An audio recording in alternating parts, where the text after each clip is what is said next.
Hi, welcome along to AFTV Transfer Daily, the show that keeps you up to date with players that have been linked with a January transfer move to Arsenal. First of all, before we get into all the transfers, just got to say that was a very important victory by Arsenal yesterday against Newcastle.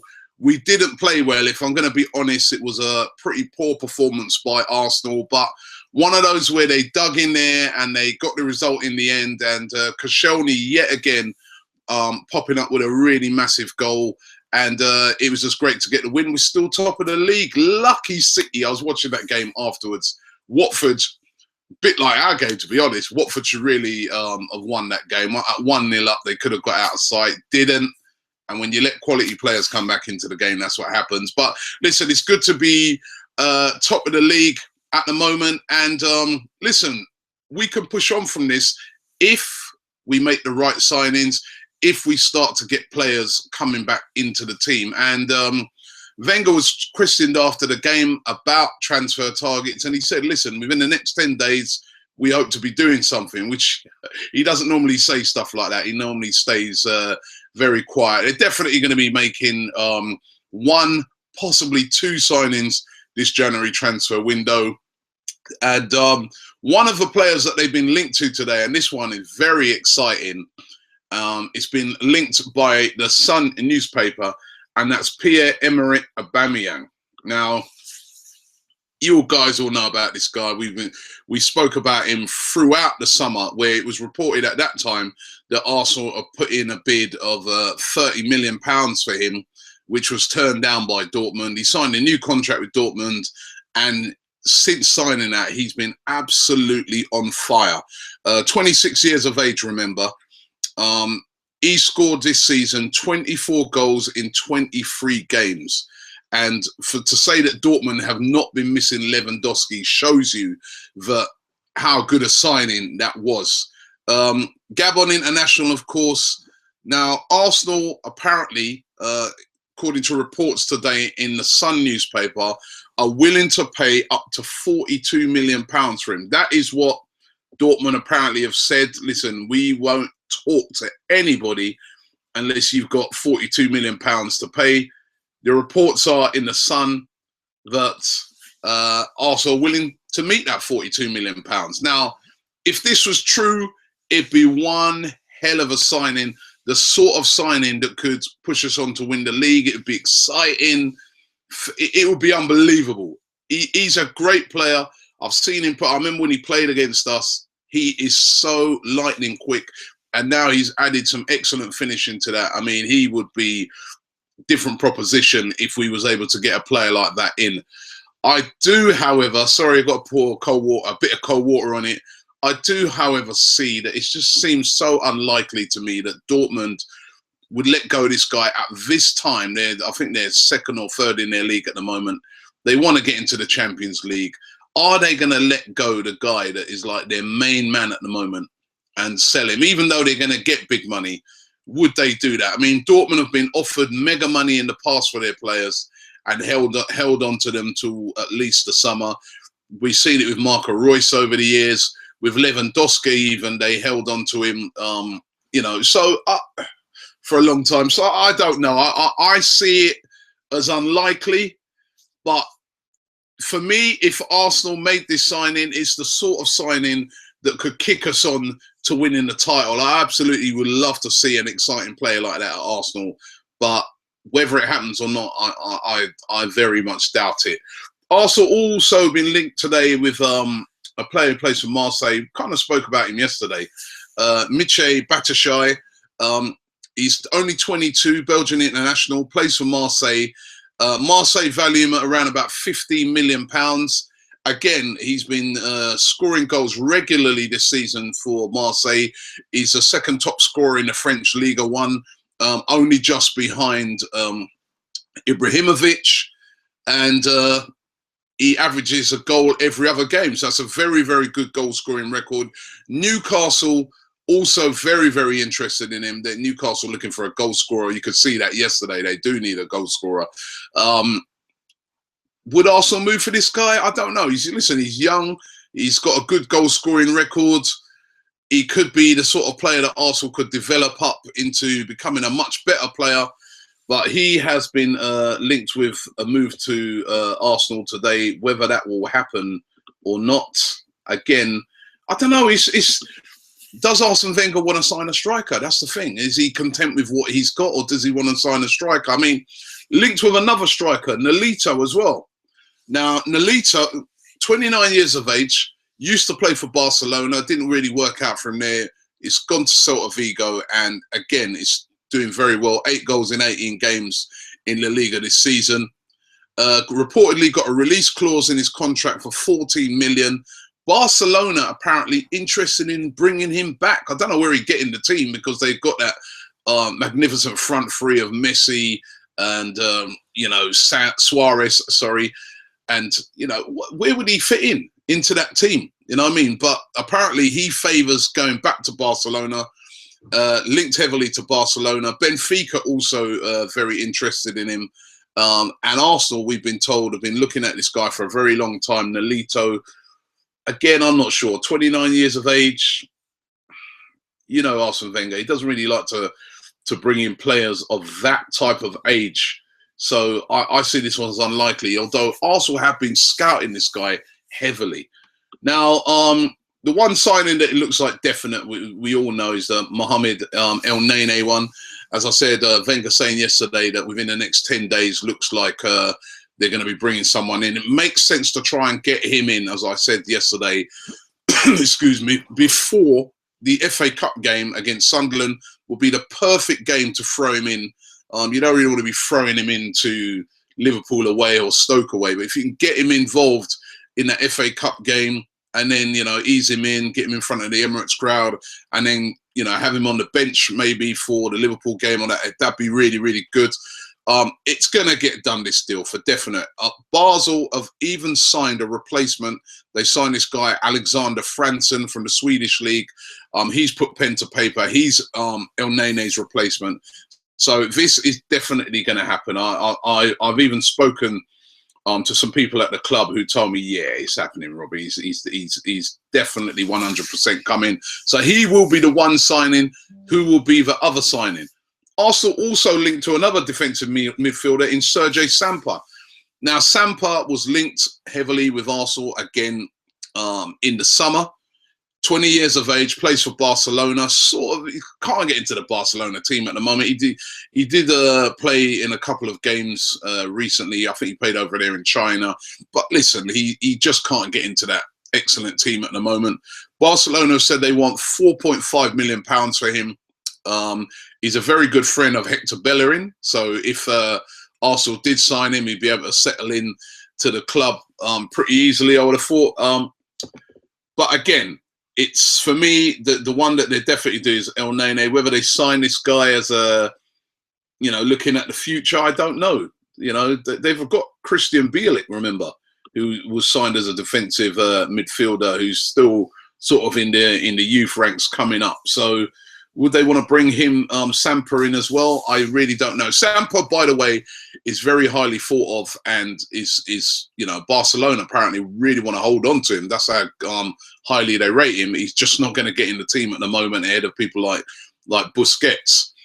Another interesting one that Arsenal will be linked with is a guy called Andy Najar, plays for Anderlecht, 22 years of age, plays on the right wing.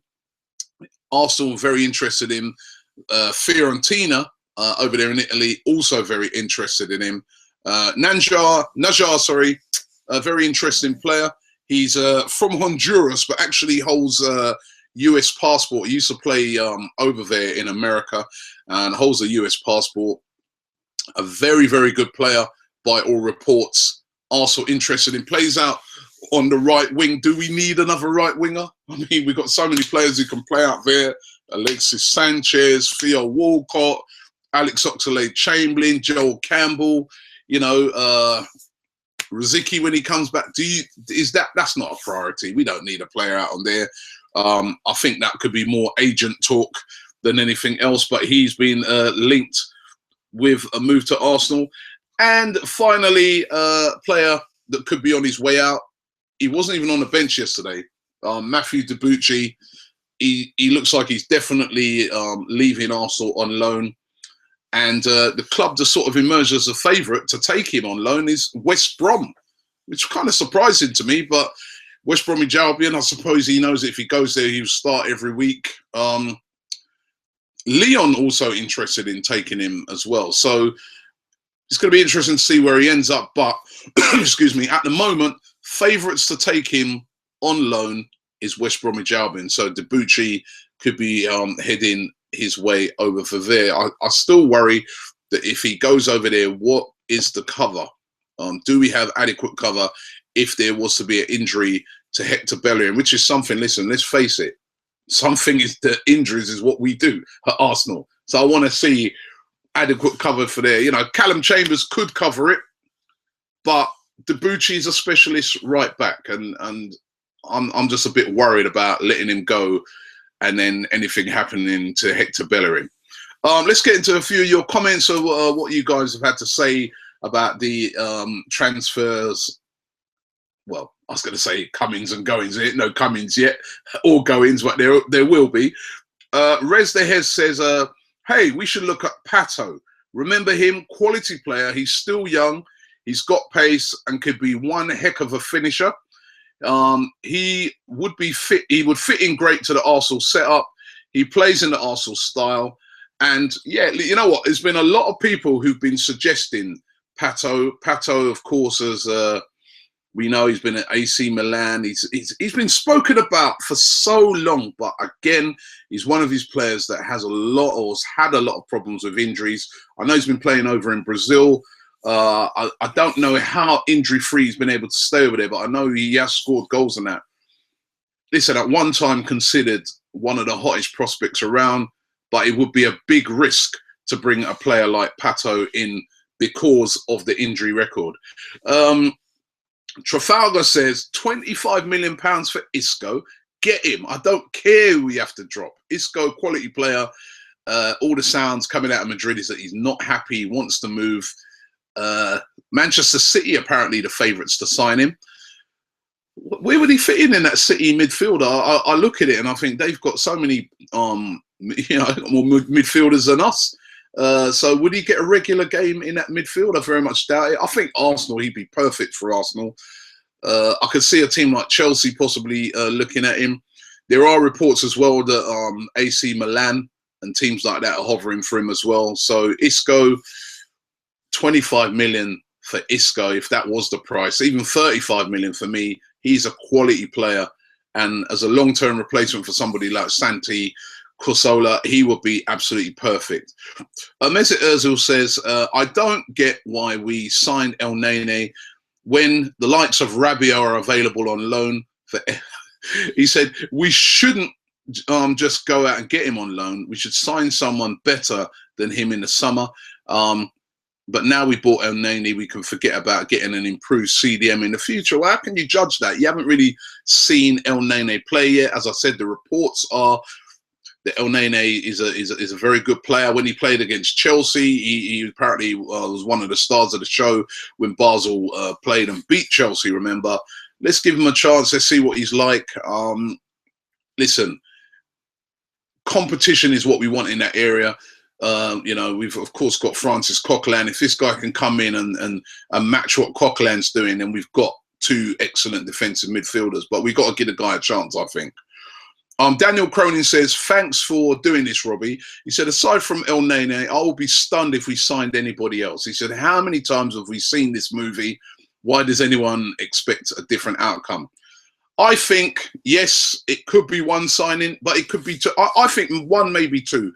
Definitely, what I think Arsenal are looking to do, El Nene, they need a defensive midfielder. They need someone in that midfield area who can do either defensive midfield or box-to-box work. El Nene, perfect for that, right?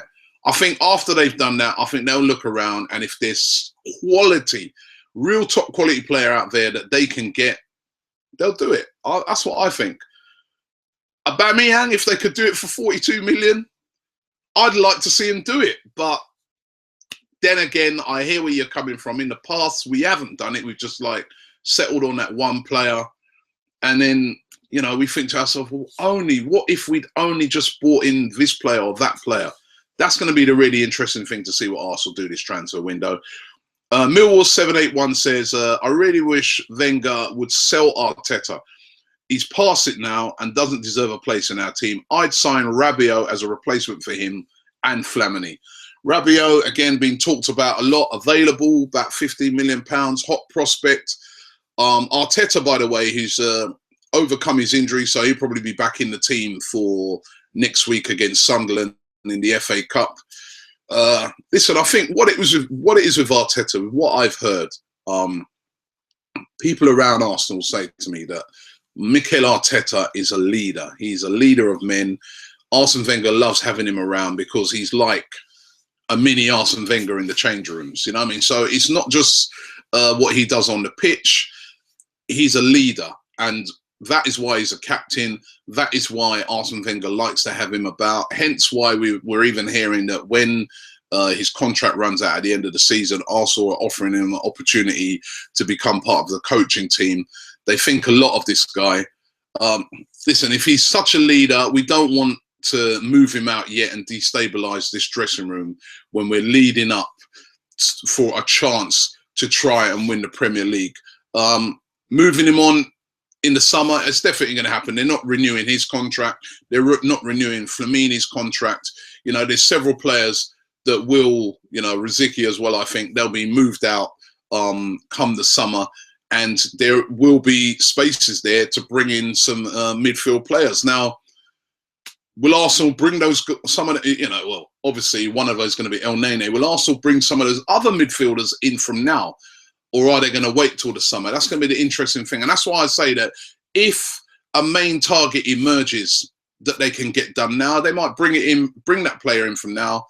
That player can kind of sort of work his way into the team. And then come the summer, he'll then be able to adjust in because some of those other players would have moved out. Gonna have to wait and see. It's going to be interesting. I get the feeling that the El Nene deal will be done sometime next week. I'm hoping so anyway, so that we can see what he's like in the FA Cup game against Sunderland. Those are your transfer rumours today. Who would you like us to bring in? What do you think we need? Remember, when you're thinking about these targets, think realistically and think about players that we could bring in that could help us to win the title. Give me realistic people, you know what I mean? No point in, I was reading some of the comments and people are giving me some targets like Ibrahimovic that, listen, there's no way he's going to leave Paris Saint-Germain in January and come over on loan to Arsenal to help us win the title when he's on the verge of already winning it over there in France. Give me realistic targets. But thanks for watching AFTV Transfer Daily today. Don't forget all our videos from yesterday. We interviewed the fans after the game. Make sure you go over and check those videos out. Some great videos we interviewed a wide, you know, berth of fans there. So make sure you check that out. And also don't forget to check out our shop. There's a sale in our shop, AFTVstore.com, if you want to get yourself some T-shirts and that. We will be back tomorrow morning with AFTV Transfer Daily. Thank you very much for watching.